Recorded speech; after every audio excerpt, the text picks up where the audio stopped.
안녕하세요. 방구석 성경 만담 열왕기 상하 11번째 시간입니다. 열왕기 상하를 통해서 말씀이 삶의 기준이 되어야 함을 우리가 계속 보고 있습니다. 지난주에는요, 이제 오므리 왕조 시작, 오므리까지 이렇게 했고요. 오늘은 그 오므리 왕조의 두 번째 왕인 아합에 대해서 좀 살펴보겠습니다.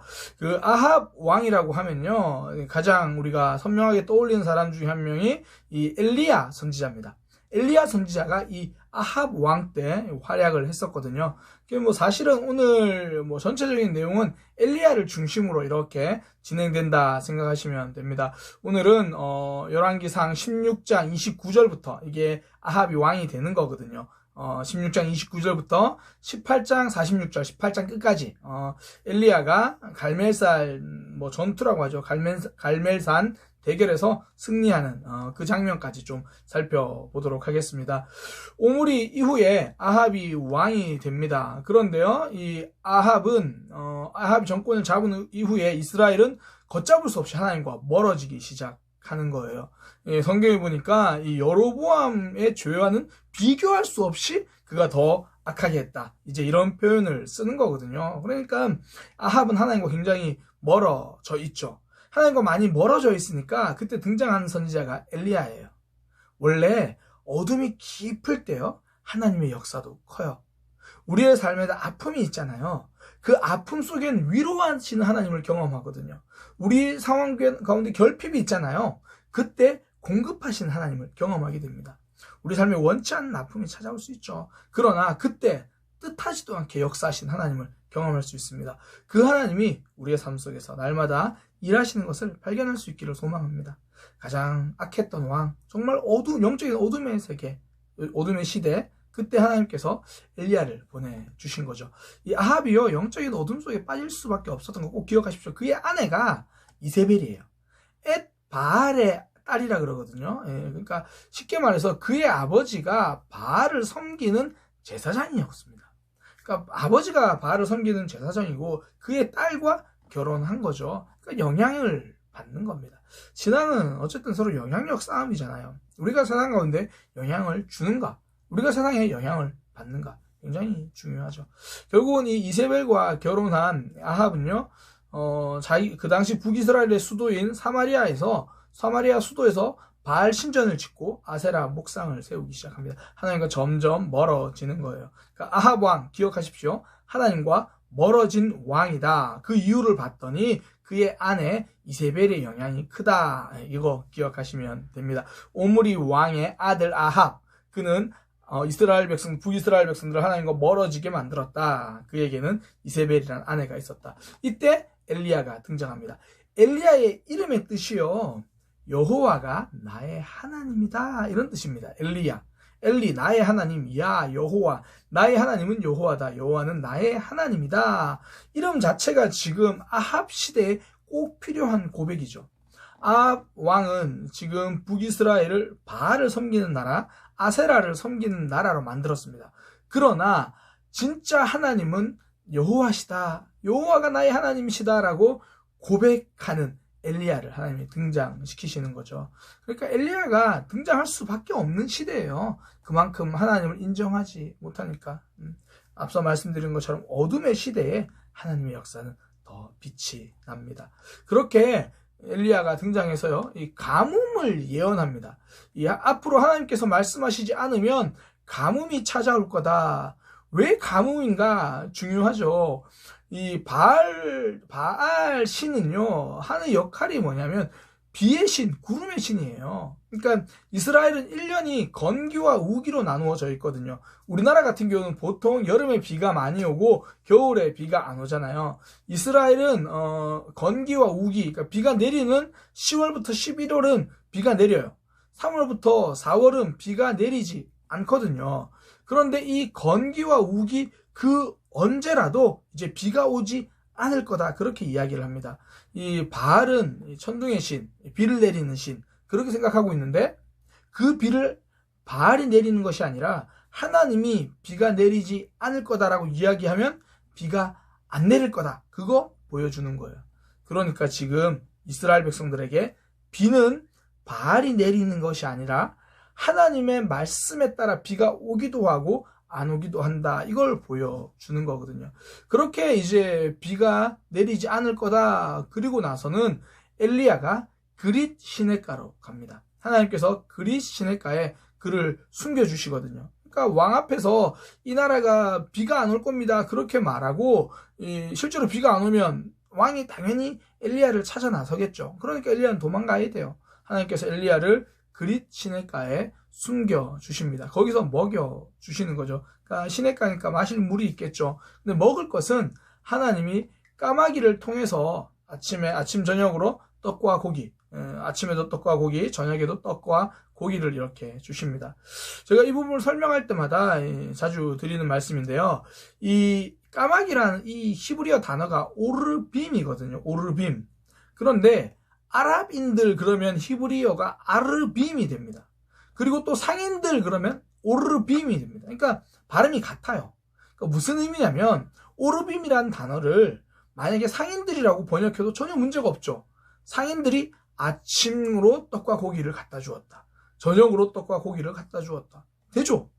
근데 우리는 좀 뭔가 심리적으로 그런 마음이 있어요. 까마귀가 갖다 주면 하나님의 기적인 것 같고, 뭔가 상인들이 가져다 주면 그냥 사람이 도와준 것 같고.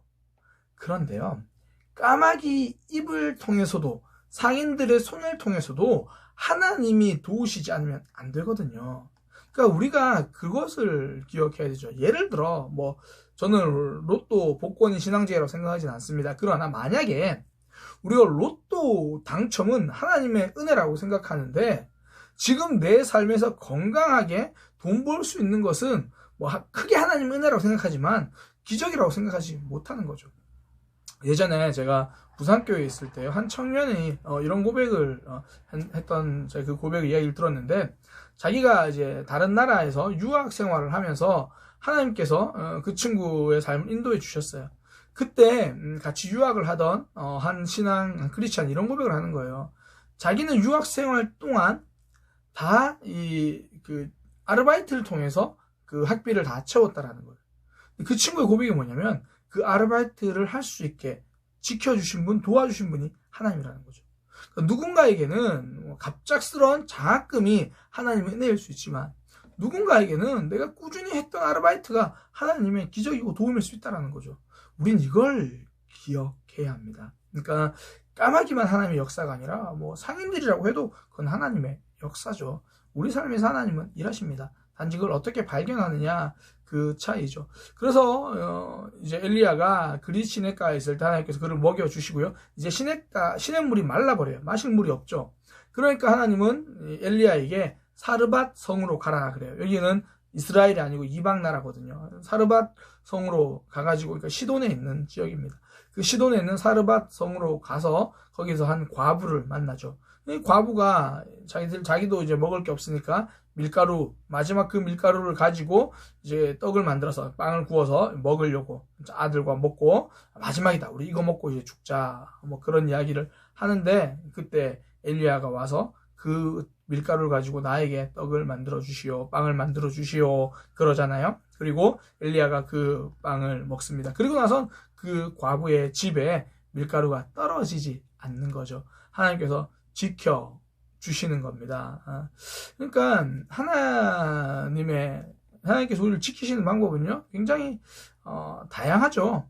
처음에는 그릿 시냇가에서, 지금은 사르밧 과부를 통해서 하나님은 우리를 지켜 주십니다. 그러니까 항상 이게 사르밧 과부가 사르밧 과부에 떨어지지 않는 밀가루나 또 까마귀 혹은 상인들이 가져다 주는 떡과 고기냐, 이게 어떤 모양이냐, 이게 중요한 게 아니라 그 출처가 하나님이다, 이거 기억하는 거죠. 그렇게 그 집에서 엘리야가 공급을 받았는데요, 한 가지 문제가 생겼습니다. 그 집의 아이가 죽은 거예요. 그러니까 이 과부가 엘리야를 원망합니다. 그리고 아이를 엘리야에게 데려가죠. 그때 엘리야가 기도하는 거죠. 하나님, 이 아이를 살려주세요. 그리고 나서 아이가 살아납니다. 그러니까 하나님의 힘은 죽음보다 강하죠. 그러니까 계속 되는 가뭄이 이 죽음의 기운을 만들어내잖아요. 그런데 하나님은 이 죽음을 이기게 하시는 겁니다. 이 엘리야의 이 세 가지 사건이요, 보여주는 게 있어요. 그러니까 가뭄의 때에 하나님이 그릿 시냇가에서 보호해 주시잖아요. 공급해 주시고 보호해 주신다. 그리고 시돈 땅에서 하나님이 밀가루를 계속 떨어지지 않게 해서 먹여 주시죠. 그리고 마지막에 죽은 아이도 살려주세요. 그러니까 하나님이 이스라엘을 보호해 주신다. 하나님이 이스라엘을 공급해 주신다. 하나님은 죽은 자도 살리는 분이다. 진짜 하나님이다. 이거를 엘리야의 삶을 통해서 보여주시는 거거든요. 그러니까 이스라엘 백성들이 지금 바알을 섬기고 있습니다. 무슨 이야기냐면 누가 어떤 분이 진짜 신인지를 모르는 거예요. 그런데 엘리야의 삶을 통해서 하나님이 진짜다라는 걸 보여주시는 거죠. 그리고 나서 이제 하나님이 3년이 지난 이후에 엘리야를 아합 왕에게 보냅니다. 그러면서 이제 하나님의 역사를 보여주시는 거죠. 여기서 이제 가장 대조적인 장면이 이 엘리야가 아합 왕에게 바알과 아세라 선지자를 데리고 와라. 뭐 바알을 섬기는 선지자, 아세라를 섬기는 선지자 다 합하면 850명 정도 됩니다. 근데 갈멜산에는 뭐 850명이 다 모였는지 아니면 이 바알 선지자들만 모였는지 어쨌든 그렇게 모여가지고요. 누가 진짜 신인가를 보여주자. 누가 진짜 신인가를 증명하겠다. 그렇게 이야기를 하거든요. 그래서 이제 바알을 섬기는 선지자들은 바알에게 제사를 하고 엘리야는 하나님 앞에 혼자서 제사를 하고 그때 이제 이 제사 가운데 이 불을 내려주시는 분이 누군가 이제 그것을 보여주겠다라는 거거든요. 결론은 그 바알 선지자들이 그렇게 열심히 뭐 제사하고 기도하고 심지어 자신의 몸에 상처를 내면서까지 간절함을 보이지만 바알은 침묵합니다. 바알은 진짜가 아니니까요. 그러나 이 엘리야가 하나님 앞에 그렇게 이야기하죠. 아브라함의 하나님, 이삭의 하나님, 야곱의 하나님, 주께서 이스라엘의 하나님이신 것과 제가 하나님의 종인 것을 증명하여 주옵소서. 그렇게 말을 하니까요. 하늘에서 불이 내립니다. 엘리야가 만들어 놓은 제단이 불타고 하나님은 엘리야가 준비해 놓은 제물을 태워 가시는 거죠. 그러니까 하나님이 이스라엘의 여호와께서 이스라엘의 진짜 신이다 이거를 증명하는 거거든요. 그러면서 이제 그 이스라엘 백성들에게 엘리야가 그렇게 이야기해요. 이 사건들을 보여주면서 진짜 하나님이 누구신가를 알아라. 그러면서 이제 바알의 선지자를 잡으라 그렇게 이야기를 하죠. 너희가 이제는 더 이상 바알을 따르지 말고 하나님을 따라라 그렇게 하는 거죠. 그리고 나서 이스라엘엔 비가 내립니다. 그러니까 하나님께서 그 역사를 주관하시는 것을 보여주는 거죠. 아합은 바알을 섬겼습니다. 그러니까 바알이 내 삶을 책임져 준다, 우리나라를 책임져 준다 생각을 한 거죠. 그런데 하나님은 그게 아니라는 걸 증명해 주셨습니다. 엘리야를 통해서 보여주신 거예요. 비가 내리지 않겠다. 바알이 비를 내리는 것이 아니라 하나님이 하신다. 우리 인생의 삶도 마찬가지입니다. 건강 하나님께 달렸습니다. 우리의 공급하심, 경제적인 문제 하나님께 달려있습니다. 우리의 신앙 하나님에게 달렸습니다. 성도는 그 하나님을 바라보는 거예요. 하나님에게 집중하는 사람이죠. 우리의 삶, 때로는 지금 당장 뭐 신앙도 또 경제적인 부분도 건강도 좀 어려워 보이는 것처럼 보일 수 있습니다. 그때 기억하십시오.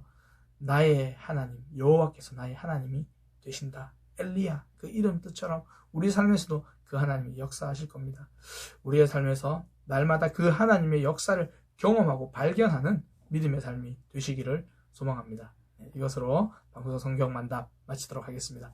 감사합니다.